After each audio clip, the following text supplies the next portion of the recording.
전 세계가 지금 한국 때문에 난리가 났습니다. 아, 그것도 보통 난리가 아닙니다. 미국 LA. 화려한 조명이 쏟아지는 그 무대 위에서 한국어로 된 수상소감이 울려 퍼졌습니다. 세계 최고 권위의 방송 시상식, 에미상 시상식장에서 말입니다. 할리우드 최고의 배우들이, 제작자들이, 감독들이 자리에서 일어나 기립박수를 쳤습니다. 그 박수 소리가 얼마나 컸던지 CNN과 BBC가 그날 밤 긴급 속보로 전했을 정도였습니다. 도대체 한국이라는 나라는 어떤 나라인가? 뉴욕타임스 기자가 쓴 칼럼 제목이 바로 이것이었습니다.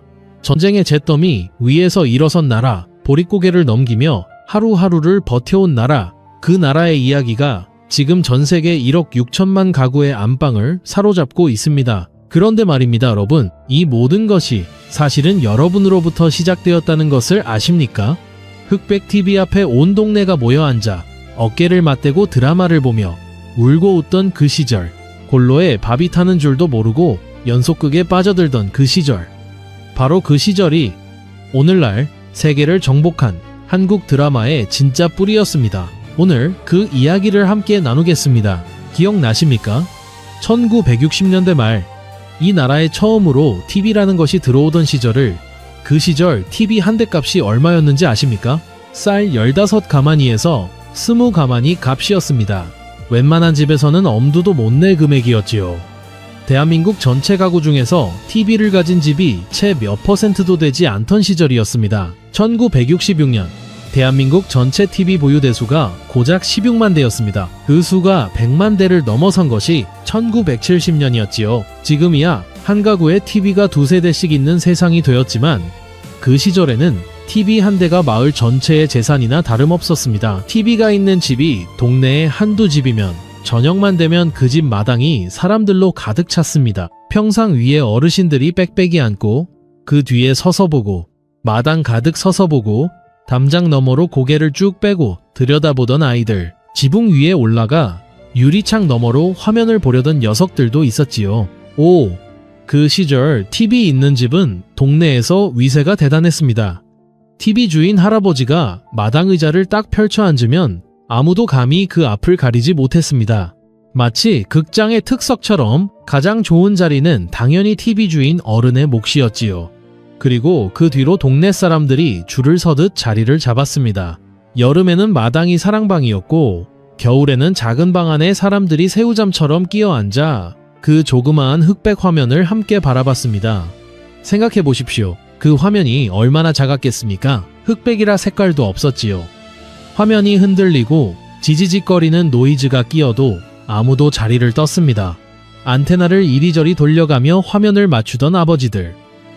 거기 잠깐 거기서 잡아 하고 소리치면 온 가족이 숨을 죽이던 그 순간들, 그 흑백 화면 속 이야기에 온 동네가 함께 울고 웃었습니다. 누군가 드라마 보다가 울면 옆에 앉은 아주머니가 같이 훌쩍이고, 주인공이 억울한 일을 당하면 담배를 피우던 아저씨가 저런 나쁜 놈이 있나 하고 언성을 높이고, 드라마가 끝나면 사람들이 한동안 자리를 못 뜨고 이야기꽃을 피웠습니다.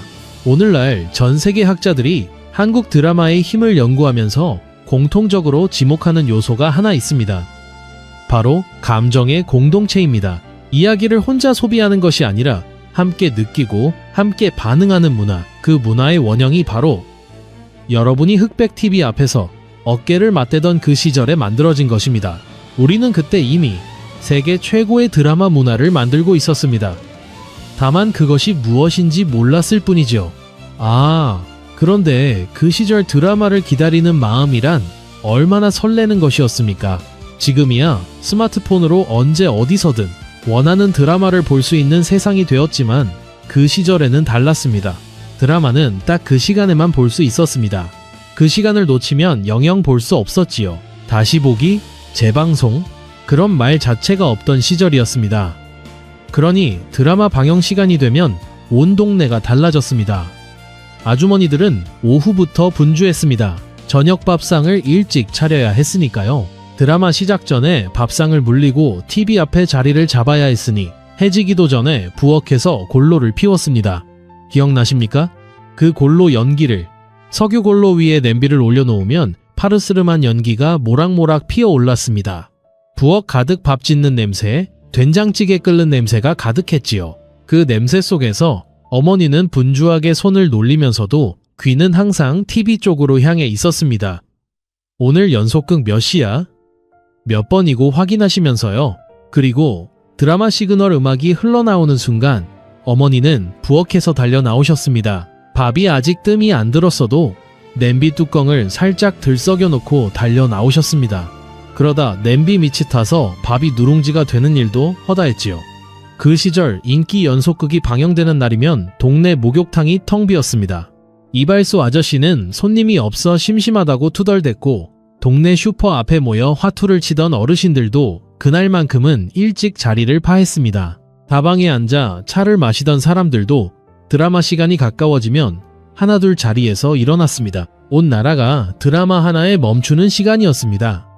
1972년에 방영된 드라마 열호를 기억하십니까? 주인공 임채와 태연이 사랑 이야기에 온 나라가 눈물을 흘렸습니다.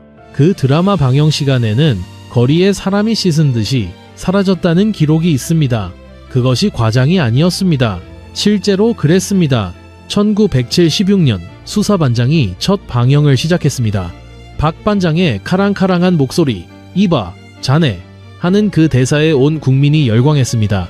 수사반장은 무려 1990년까지 방영된 한국 드라마 역사상 최장수 시리즈 중 하나가 되었지요. 그 시절 드라마는 단순한 오락이 아니었습니다. 보릿고개가 완전히 가시지 않았던 시절, 먹고 살기 빠듯하던 시절에 드라마는 하루의 고단함을 내려놓게 해주는 유일한 위로였습니다. 드라마 속 주인공이 힘들어도 꿋꿋하게 일어서는 모습을 보며 내일 또 힘을 내야겠다고 다짐했습니다. 주인공이 사랑을 이루는 장면을 보며 고달픈 현실 속에서도 아름다운 것이 있다는 사실을 되새겼습니다. 그 시절 우리에게 드라마란 오락이 아니었습니다. 살아갈 힘이었습니다. 그렇게 세월이 흘렀습니다. 그리고 1980년 12월 이 나라에 기적 같은 일이 일어났습니다. 컬러 TV 방송이 시작된 것입니다. 오, 그날을 기억하십니까? 처음으로 컬러 화면을 보았을 때 그 충격과 감동을. 세상에 색깔이 나온다. 눈을 비비고 또 비볐던 그 순간을. 아나운서의 얼굴이, 뉴스 앵커의 재킷이, 화면 속 배경이 색깔을 입고 살아 움직이던 그 순간을. 그날 컬러 TV 있는 집 앞에 사람들이 얼마나 모였는지 모릅니다. 다들 눈이 휘둥그레져서 화면 속 색깔 하나하나에 탄성을 질렀습니다. 저 꽃이 빨간색이네. 하늘이 진짜 파랗구나. 지금 들으면 웃음이 나오는 이야기이지만 그 시절에는 정말로 그랬습니다. 컬러 화면은 그 자체만으로도 감동이었습니다. 아버지들은 컬러 TV를 사기 위해 몇 달을 모았습니다. 월부로, 그러니까 할부로 컬러 TV를 장만한 집도 많았습니다. 매달 월급에서 얼마씩 떼어내며 이번 달도 TV값 내야 하는데 하시던 아버지의 말씀이 기억나십니까? 그 무거운 TV를 리어카에 싣고 집으로 들이던 날 온 가족이 나와 구경하던 그 장면이 컬러 TV가 들어온 그날 온 가족이 밥도 먹지 않고 TV 앞에 앉아 있었다는 집이 한두 집이 아니었습니다. 그리고 컬러 방송 시대가 열리면서 한국 드라마는 새로운 전성기를 맞이하기 시작했습니다. 1990년대 드라마의 황금기가 찾아왔습니다. 1993년 방영된 여명의 눈동자는 한국 드라마가 단순한 가정극을 넘어 얼마나 깊고 무거운 역사를 다룰 수 있는지 보여줬습니다. 일제강점기와 한국전쟁이라는 우리 민족의 아픈 역사를 정면으로 마주한 그 드라마에 온 국민이 숨을 죽이고 매달렸습니다. 1995년 모래시계가 방영됐습니다. 놀랍지 않습니까? 이 드라마의 평균 시청률이 54%였습니다. 대한민국 국민 절반 이상이 매주 같은 드라마를 함께 보았다는 뜻입니다. 최고 시청률은 60%에 육박했습니다. 지금으로서는 상상도 할 수 없는 숫자입니다.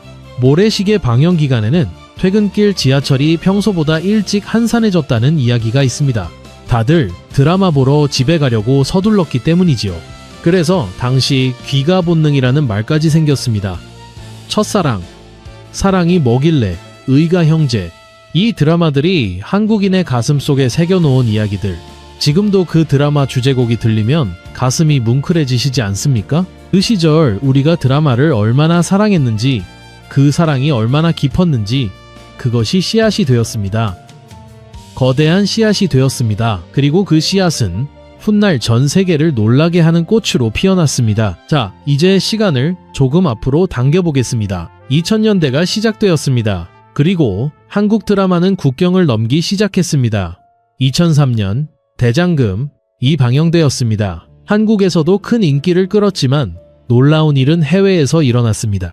중국에서 이 드라마가 방영되자 시청률이 치솟았습니다. 홍콩, 대만, 베트남, 태국, 말레이시아를 거쳐 중동으로까지 퍼져나갔습니다. 아, 이란에서 일어난 일을 아십니까? 이란 국영방송에서 대장금이 방영되었을 때 시청률이 90%를 넘어섰습니다. 이란 국민 10명 중 9명이 한국 드라마를 보고 있었다는 뜻입니다. 이란 정부가 당황할 정도였습니다. 이란 여성들이 장금이를 담겠다며 한국식 머리 모양을 따라하고 시장에 한국 음식 재료를 사러 몰려들었습니다. 중동의 아낙네들이 주인공 배우의 사진을 품에 품고 다녔다는 외신 보도가 쏟아졌습니다. 한국에서는 상상도 못했던 일이 일어나고 있었습니다.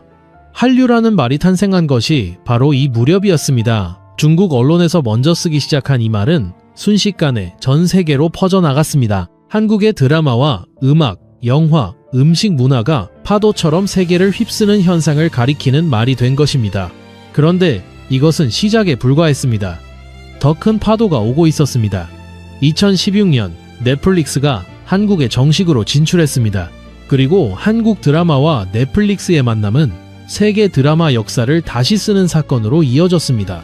2021년 9월 오징어 게임 이 넷플릭스를 통해 전 세계에 동시 공개되었습니다. 그리고 세상이 뒤집혔습니다. 공개 첫날부터 전 세계 순위에서 1위를 기록했습니다. 이 기록은 하루, 이틀, 사흘 계속해서 이어졌습니다. 25일 만에 전 세계 1억 6천만 가구가 오징어 게임을 시청했습니다. 넷플릭스가 서비스를 시작한 이래 가장 빠른 속도로 가장 많은 시청자를 모은 작품이 된 것입니다. 당시 넷플릭스 측이 발표한 추산 경제 효과가 놀랍습니다. 오징어 게임 하나가 넷플릭스에 안겨준 가치가 우리 돈으로 약 1조 원에 달했습니다. 이 숫자를 들었을 때 전 세계 방송업계 사람들이 입을 다물지 못했습니다. CNN이 보도했습니다. 오징어 게임은 단순한 드라마가 아니다. 이것은 문화 현상이다. BBC가 분석했습니다. 한국은 어떻게 세계의 이야기를 지배하게 되었는가? 뉴욕타임스, 워싱턴포스트, 가디언, 르몽드, 슈피겔 전 세계 주요 언론이 앞다퉈 한국 드라마의 성공 비결을 파헤치기 시작했습니다. 미국 하버드 대학교 경영대학원에서는 한국 드라마의 세계화를 정식 사례 연구로 채택했습니다. 세계 최고의 경영학도들이 오징어 게임이 왜 성공했는가를 공부하기 시작한 것입니다. 그런데 외국 평론가들과 학자들이 공통적으로 내린 결론이 있습니다. 한국 드라마가 강한 이유는 그 이야기가 진짜 고통을 알기 때문이다. 가난을 알고, 전쟁을 알고, 억울함을 알고, 그럼에도 불구하고 살아내는 것이 무엇인지 아는 민족이 만든 이야기. 그래서 그 이야기가 세상 어느 나라 사람의 마음도 울릴 수 있다는 것입니다. 그 고통을 가장 깊이 알고 계신 분들이 바로 여러분입니다. 그리고 마침내 그 역사적인 밤이 왔습니다. 에미상, 미국 TV 아카데미가 주관하는 이 시상식은 방송계의 오스카상이라 불립니다. 70년이 넘는 역사를 자랑하는 세계 최고 권위의 방송 시상식입니다. 할리우드의 최고 스타들, 세계 최고의 제작자들, 작가들, 감독들이 한자리에 모이는 그 무대에서 지금까지 영어권 이외의 작품이 주요 부문을 수상한다는 것은 상상도 하기 어려운 일이었습니다. 에미상 역사 70년 동안 그 규칙은 흔들리지 않았습니다. 그런데 흔들렸습니다. 한국 드라마가 그 규칙을 깼습니다. 2022년 OECD 주요 선진국들이 모두 주목하는 가운데 에미상 시상식장에서 한국 드라마 관계자가 수상 소감을 전했습니다. 그 목소리는 영어가 아니었습니다. 한국어였습니다. 영어 통역이 흘러나오는 가운데 한국어 수상 소감이 그 화려한 시상식장을 가득 채웠습니다. 그 순간 수천 명의 관객이 자리에서 일어났습니다. 기립박수였습니다. 할리우드 최고의 배우들이, 세계적인 제작자들이, 감독들이 자리에서 일어나 박수를 쳤습니다. 그 박수 소리가, 그 환호성이 생중계로 전 세계에 퍼져나갔습니다. CNN 앵커가 화면을 보며 말했습니다. 역사가 쓰이는 순간을 목격하고 있습니다. BBC는 즉각 속보를 냈습니다. 한국 드라마 에미상 역사를 새로 썼다. 일본, 중국, 프랑스, 독일, 브라질, 인도, 전 세계 언론이 이 소식을 일면에 실었습니다. 방탄소년단이 빌보드를 정복하고 영화 기생충이 아카데미를 석권하고 그리고 이제 드라마까지 에미상을 거머쥔 나라, 전 세계 문화계가 경악하는 한편 탐복하고 있었습니다. 도대체 이 나라 사람들은 무엇이 다른 것인가? 그리고 그날 수상 소감에는 이런 말이 있었습니다. 이 상은 우리 드라마를 사랑해준 한국의 모든 시청자 여러분께 바칩니다. 여러분, 그 시청자 중에는 흑백TV 앞에 온 동네가 모여 앉아 드라마를 보며 울고 웃었던 바로 여러분이 계십니다. 골로 연기 사이로 연속극 시그널 음악을 기다리던 바로 여러분이 계십니다. 월브로 컬러TV를 장만하며 가족에게 더 좋은 것을 보여주고 싶었던 바로 여러분이 계십니다. 에미상 트로피는 그 시상식장에 있지만 그 트로피를 만든 손은 바로 여러분의 손입니다. 잠시 생각해 보겠습니다. 왜 한국 드라마가 세계를 울리는가? 수많은 학자들이 수많은 이유를 댔습니다. 촬영 기술이 뛰어나다, 배우들의 연기가 훌륭하다, 이야기 구조가 탄탄하다, 다 맞는 말입니다. 그런데 그것만으로는 설명이 되지 않습니다. 전 세계에는 수천 개의 드라마가 쏟아집니다. 기술력과 제작비만 따지면 한국보다 훨씬 앞서는 나라들이 있습니다. 그런데 왜 하필 한국 드라마가 세계를 울리는 것일까요? 프랑스의 한 문화평론가가 이런 말을 했습니다. 한국 드라마에는 냄새가 있다. 밥 짓는 냄새, 땀 냄새, 눈물의 냄새. 그 냄새가 스크린을 뚫고 나온다. 미국의 한 방송 평론가는 이렇게 썼습니다. 한국인들은 고통을 이야기하는 방법을 안다. 그리고 그 고통을 어떻게 아름답게 만드는지도 안다.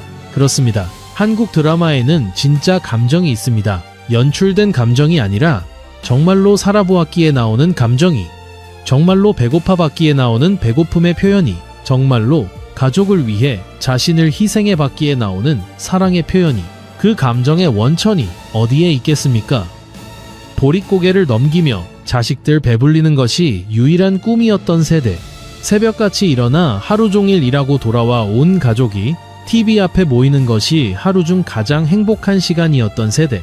드라마 속 주인공의 고난을 보며 나도 저 사람처럼 버텨야지 라고 다짐했던 세대. 바로 여러분입니다. 여러분이 살아낸 그 삶이, 여러분이 느꼈던 그 감정이, 여러분이 나눴던 그 이야기들이 고스란히 한국 드라마의 DNA가 된 것입니다. 한국 드라마 작가들은 어디서 이야기를 구합니까? 그들의 부모 세대에서 구합니다. 그들의 할머니, 할아버지로부터 구합니다. 흑백TV 앞에서 울고 웃던 그 기억으로부터, 골로 연기 속에서 드라마를 기다리던 어머니의 모습으로부터, 온 동네가 어깨를 맞대고 함께 이야기를 나누던 그 공동체의 기억으로부터 구합니다. 그러니까 오늘 에미상 트로피는 그 작가들의 것이기도 하지만 그 이야기의 씨앗을 심어준 바로 여러분의 것이기도 합니다. 놀랍지 않습니까? 여러분이 흑백TV 앞에 모여 드라마를 보던 그 시절이 지금 에미상을 만들고 있었습니다. 자, 이제 오늘의 이야기를 마무리하겠습니다. 쾅쾅 가슴에 새기십시오. 1960년대 TV가 처음 이 나라에 들어왔을 때 우리는 가난했습니다. TV 한 대를 쌀 20가마니 값을 치르고 사야 했고, TV 있는 집이 동네에 한두 집뿐이었습니다. 흑백 화면 앞에 온 동네가 모여 앉아 그 작은 화면 속 이야기에 울고 웃었습니다. 그 눈물이 헛되지 않았습니다. 1980년 컬러 TV가 처음 방영되던 날, 아버지는 몇 달치 월급을 모아 컬러 TV를 월부로 장만했습니다. 그 색깔 화면을 처음 본 아이들이 탄성을 질렀습니다. 그 수고가 헛되지 않았습니다. 1995년 모래시계를 보며 온 국민이 눈물을 흘리던 그 밤들, 드라마 보느라 늦은 밥상을 차리면서도 연속극만큼은 놓치지 않았던 어머니들, 퇴근 후 지친 몸을 이끌고 TV 앞에 앉아 드라마 속 주인공을 응원하던 아버지들, 그 사랑이 헛되지 않았습니다. 그 모든 것이 씨앗이 되어 2021년 오징어 게임 이 전세계 1억 6천만 가구를 사로잡았습니다. 에미상 시상식장에서 한국어 수상 소감이 울려 퍼졌습니다. 전 세계 언론이 한국은 어떻게 세계의 이야기를 지배하게 되었는가를 일면에 실었습니다. 여러분이 계셨기에 가능했습니다. 흑백TV 앞에 모여 어깨를 맞대고 이야기를 나누던 그 문화가 한국인의 DNA에 이야기를 사랑하는 마음을 새겨 넣었습니다. 골로 연기 속에서 드라마를 기다리던 어머니의 그 설렘이 한국 드라마 작가들의 심장 속에 살아 숨쉬고 있습니다. 온 동네가 함께 울고 웃던 그 감정의 공동체가 오늘날 전 세계인이 함께 한국 드라마를 보며 울고 웃는 문화의 뿌리가 되었습니다. 여러분이 TV 앞에서 흘린 눈물 한 방울도 에미상 트로피의 한 조각입니다. 번쩍 빛나는 그 트로피 속에는 여러분의 삶이 녹아 있습니다. 우리가 그 시절 흘린 땀방울이 절대로 헛되지 않았습니다. 오, 참으로 자랑스러운 대한민국입니다. 참으로 자랑스러운 우리 세대입니다. 힘든 시절을 버텨내시며 이 나라의 이야기 문화를 만들어주신 여러분께 진심으로 고개 숙여 감사드립니다. 흑백TV 앞에 앉아 드라마를 사랑하던 그 마음이 오늘 에미상을 만들었습니다. 여러분이 계셨기에 대한민국이 세계의 이야기를 만들 수 있었습니다. 고맙습니다. 정말 고맙습니다. 오늘 영상이 마음에 드셨다면 구독 버튼과 좋아요 한번 눌러주시기 바랍니다. 알림 설정까지 해두시면 이런 소식들을 가장 먼저 전해드릴 수 있습니다. 여러분 같은 분들이 계시기에 저 또한 더 좋은 이야기를 찾아 전해드리고 싶은 마음이 생깁니다. 다음 시간에도 여러분이 읽어낸 대한민국의 위대한 이야기를 들고 찾아오겠습니다. 건강하십시오. 오늘도 내일도